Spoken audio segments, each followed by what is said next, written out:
Welcome to another CAD challenge tutorial video where we look through how do we model some of the 3D CAD challenges available from the DesignClass website.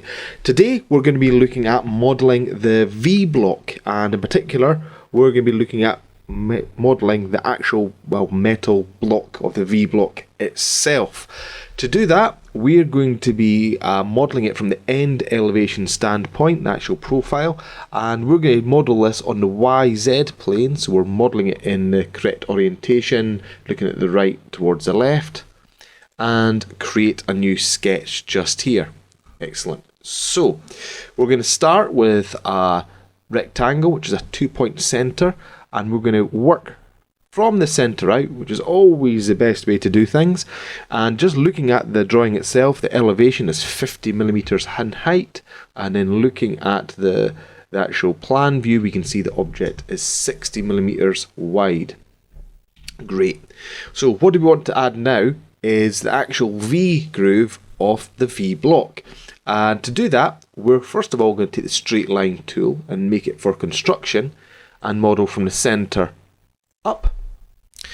We're then going to take the straight line tool again, this time not for construction, and we're going to model from the top line down towards the center, and then again from the top line down towards the center. Now don't worry if you don't get the right sizes just right here, it's not going to be an issue.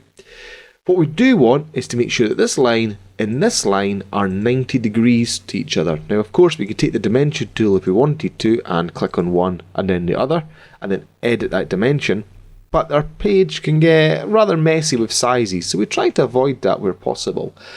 What we're going to use is the perpendicular command, and this allows you to set one line to be 90 degrees or perpendicular to another. So I select one line, select the other, and it forces these two lines to forever be 90 degrees.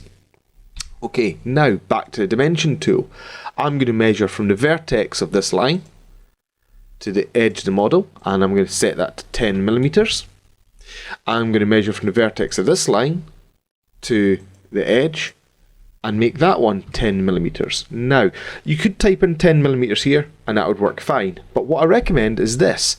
Take that dimension and click on the first dimension you've done, and it will call it D11, which is the name of this dimension over here. Why would we do that?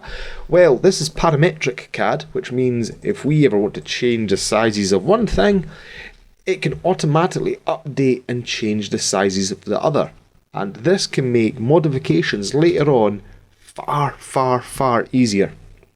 Great. So we now want to put the small rectangular notch onto this down here.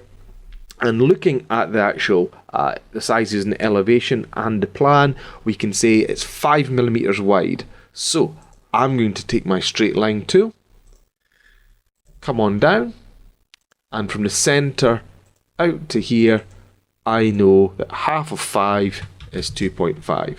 I've got that just there.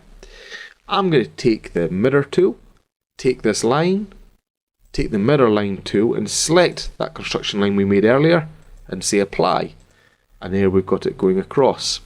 Finally, we know that this sort of rectangular notch is 25 millimeters away from the top, or rather the bottom is 25 millimeters away from the top, which is obviously half of 50. So I can just take this straight through the center. I can then take my trim command and trim away any excess lines that I'm no longer going to need. So certainly I'm not going to need those, that there, or that there. Won't need this or this. Excellent. So I've now got the V block, which is still going to be perpendicular to each other. I can click on the line, I can see the small constraint symbol, say that these two lines are perpendicular, and I've got this just here. Now occasionally the dimensions will be, or rather constraints may well be removed as you're trimming things. I can just put that back in place here and see that's 2.5 millimeters. And if I want to check, I can always take this and make sure that height is 25 millimeters. just to give it a wee final check. Right, this also has small notches cut into the left and to the right. And again, I'm going to be making liberal use of the mirror tool. And one of the things I notice that it's got a line coming in, and we're going to make sure that's horizontal. It then goes straight up and then back out. It's then from the bottom edge to this edge here, it's 15 millimeters, and again from the top edge to the top edge here is 15 millimeters. This of course would leave this to be 20 millimeters, and this dimension would obviously be over constrained, wouldn't allow us to really change anything here.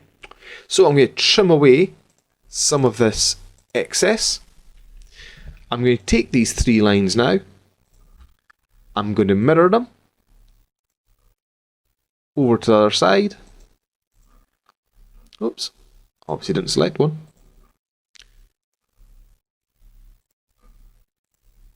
There we go. And trim away. Great. There's only one wee thing we're missing now, is some small chamfers. And the drawing does say, just above end elevation, that all chamfers are 2 millimeters by 45 degrees. And they tend to be on these outside edges just here. Because on metal objects you don't tend to have 90-degree corners. It can be very brittle, it can be very dangerous. So we chamfer them to make them safe.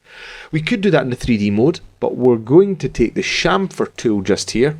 It will default to 45 degrees and we've got the distance. So I say this edge and this edge is chamfered. This edge and this edge is chamfered. Again this one, and again this one. Apply these to the other side as well, and there we have our profile of our V block. So I'm going to finish this sketch, and then I'm going to select Extrude. Now, this is where you need to sort of be planning ahead with 3D models. The overall size, overall length is 80 millimeters, and I could just pull this out and make it 80 millimeters in this direction, or I can flip it direction, have it 80 millimeters in the opposite direction. That'd all be perfectly fine, but I'm already thinking one step ahead. I'm already thinking about assemblies and so on later on. So what I'm going to do is I'm going to get symmetric, which will make 40 millimeters either side of the plane. Keeping these planes to the center of our 3D model can make life so much easier later on. So I can say OK.